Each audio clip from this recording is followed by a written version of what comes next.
He didn't ask. That's what hit me most. Didn't ask who I was, what I was doing, if I needed anything, just walked up like the ending was already written. You ever feel that? Like someone decided your whole story before you said a single word? I was just trying to have a quiet afternoon, man. That's it. 4-hour drive that morning, long stretch of highway from Springfield to Kansas City, coffee, laptop, corner table at Bean and Bloom Cafe. Nothing flashy. No tie, sleeves rolled up, just me trying to review case files before tomorrow's briefing. It wasn't even noon yet. Then I heard the door chime. I didn't look up at first. But you could feel it shift in the air. The kind that tells you someone just walked in looking for a problem to solve. And I guess I fit the shape of the problem he had in mind. Officer walks in uniform tight, badge polished a little too bright, jaw clenched like something already annoyed him. He scans the place, makes eye contact with the barista, whispers something. Kid behind the counter glances at me, back to him, kind of shrugs. That should have been the end of it. But the officer turns and heads straight toward me. You waiting on someone? He asks. I look up, stay calm. No. Just walking. He glances at my screen like I'm faking it. This place is for customers. I gesture to my cup, still warm. I am one.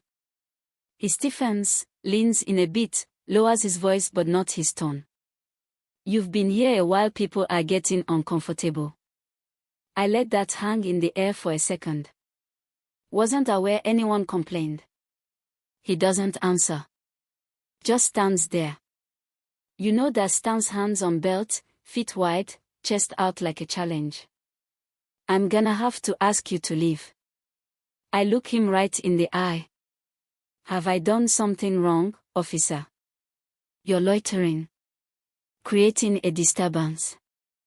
Now I'm not mad. Not yet. I've been through this before more times than I care to count. But I know how fast these moments can turn, so I reach slowly into my coat. No sudden moves. I pull out my badge, FBI, flop it open, clear as day. And just like that, his whole posture changes. Steps back, face blanks out.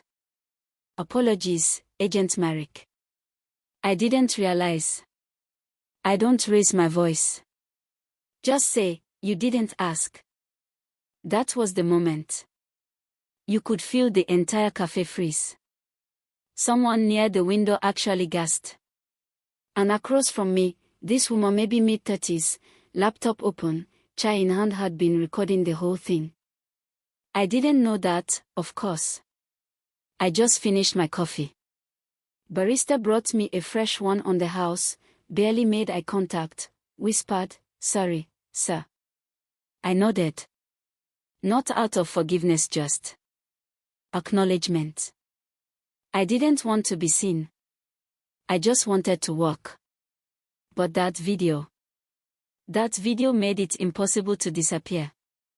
By the time I got to my hotel, it was already making the rounds: Instagram, Twitter, TikTok.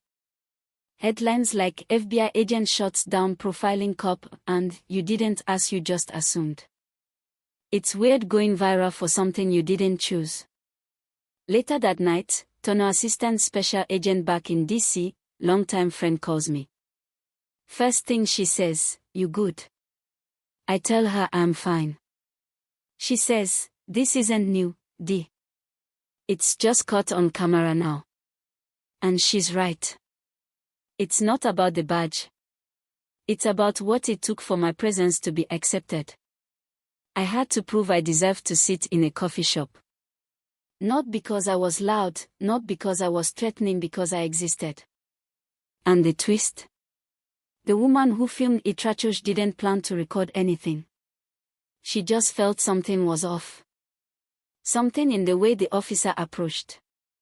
She said later, it wasn't just the tone, it was the assumption. She didn't know me. But she knew enough to hit record. By morning, the clip had 1 million views. By afternoon, my face was on national news. And you know what they all wanted to talk about? My composure.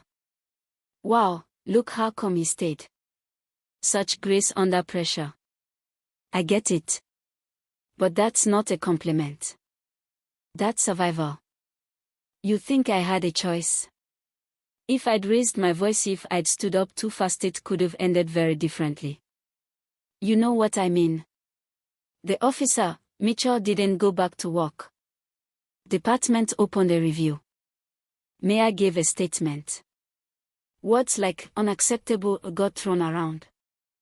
Media asked if I wanted to press charges, give interviews, speak at events. I stayed quiet. But the pressure kept building. Meanwhile, Mitchell sat in his cruiser, sweating in the AC, playing it back in his head. Trying to tell himself he followed procedure. That he had a report. That he was just doing his job. But even he knew the truth. He didn't act on facts. He acted on a feeling. He saw someone and filled in the blanks. And yeah, maybe that's what people need to hear. Not a story about heroes or villains. Just a story about how fast assumptions become actions. How easy it is to see threat instead of presence. A few days later, a local principal emailed me. Said she showed the video to her students. One kid wrote, "He didn't get mad, but I would've." I don't know how he didn't. Another said, "Now I get why my dad always says, don't give them a reason." And maybe that's what sticks with me most. It's not the badge. It's not the apology.